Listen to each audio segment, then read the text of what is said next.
Welcome back to the Corporate Sister TV, where we discuss all things career, business, and lifestyle for working women. My name is Solange Lopes, and I am the founder of the Corporate Sister website and brand.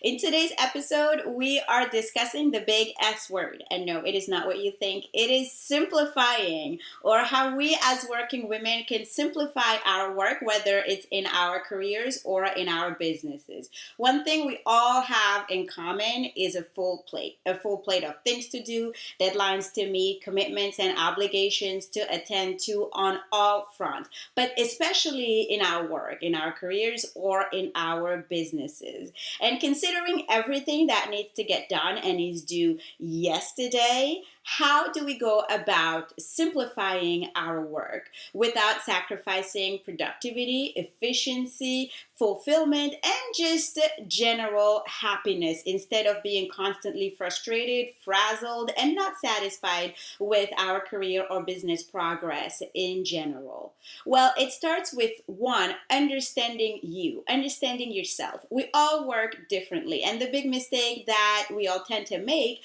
is to believe that we work exactly as the next person does. So we put on ourselves the same expectations that seem to be fulfilled by the next person, not realizing that we all have different ways to work, different times at which we're most or least productive, and just different ways of doing things in general. Understanding how, when you work best, understanding your why in your work, and what really drives you and motivates you goes a long way towards really leveraging and capitalizing on those times, those projects, and those environments that are most conducive to you being your most productive and your most efficient self. So simplification begins with you, not the next person, not your boss, not your team, your manager, your coworkers, or your business partners, but with you. How do you work best? In which environments are you most productive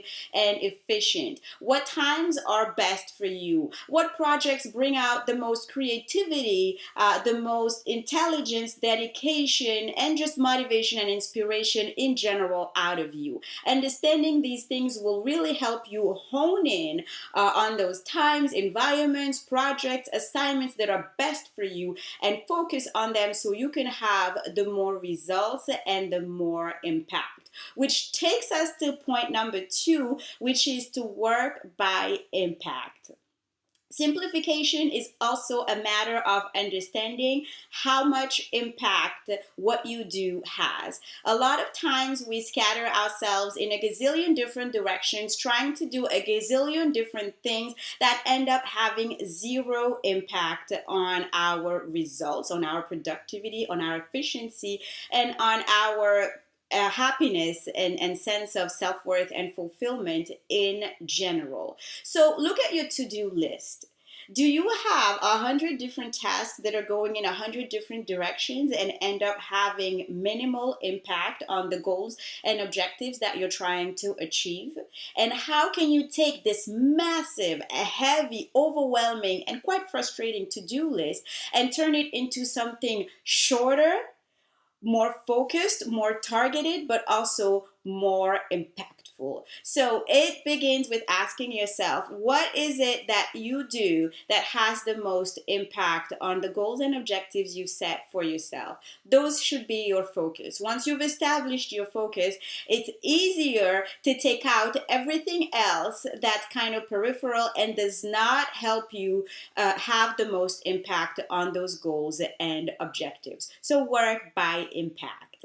And last but not least, learn to put your pen down. For many of us as working women, we're accustomed to just going, and we're not really familiar with the concept of calling it quits, drawing a line in the sand, and putting our pens down. One of the biggest secrets to high productivity and high efficiency is having a stopping point. So set a stopping point for yourself and simplify your tasks in a way that you don't just know where they begin, begin, but you also know where they end. So where is your line in the sand? Where is your stopping point when it comes to your work and the tasks and projects and meetings and obligations that you're involved in? Defining a stopping point will also give you more motivation, more fuel, more inspiration to go at it harder, so that when it is time to stop, you know you've stopped, but you know that at the same time you've accomplished and completed your goals and objectives.